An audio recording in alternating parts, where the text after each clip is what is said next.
There is renewed violence in the war in Afghanistan, and today there are new developments after this massive homicide bombing that killed at least 40 in the capital city of Kabul. The Afghan Ministry of Defense now blaming Pakistan's intelligence service for training the bomber. Pakistan's prime minister denying his nation played any role in that. With us, McCotter, Michigan representative, also member of the House Republican Policy Committee. Sir, good morning to you. Good morning to you. If this theory is true, why would Pakistan want to keep Afghanistan so unstable? Well, first we have to make sure that we know that the theory may or may not be true. There is a history of the ISI in Pakistan, that is their equivalent of the CIA intelligence services, supporting regimes such as the Taliban in Afghanistan. However, having recently returned from the area, what is clear is that Pakistan knows the stability in Afghanistan is in both nations' best interests. What we've seen recently is Al-Qaeda, in association with foreign fighters, streaming into the federally administered tribal areas of Pakistan, and in conjunction with the drug warlords from Afghanistan, trying to carve out a safe sanctuary. This is why the Indian target was chosen in Afghanistan, and is trying to create tension amongst both Afghanistan and Pakistan, as well as India, within their nation states. So it's a fact then that some of these fighters in Afghanistan carrying out raids against NATO forces are getting refuge in Pakistan still today, correct?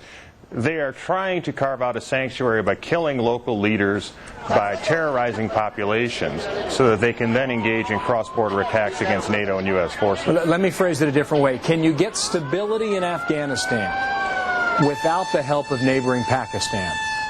You cannot have stability in Afghanistan or any nation without the support of your abutting nations, because it must be a concerted effort to stop terrorism through organized nation states.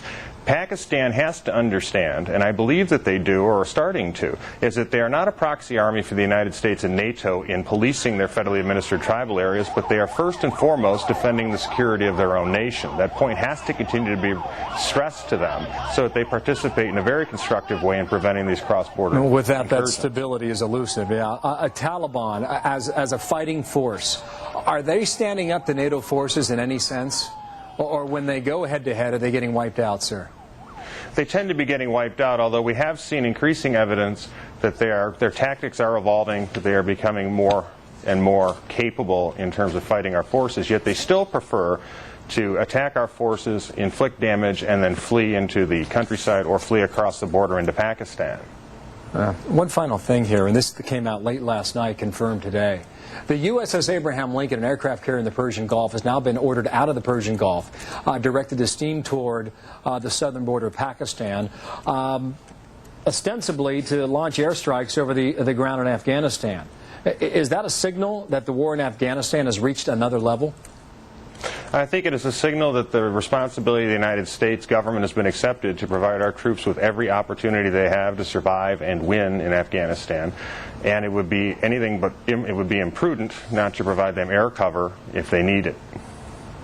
I'll leave it at that then. McCotter, thank you for your time. Republican from Michigan. Thanks for having me. Just back, I should say, from the region. Good to have you on. Right? All right.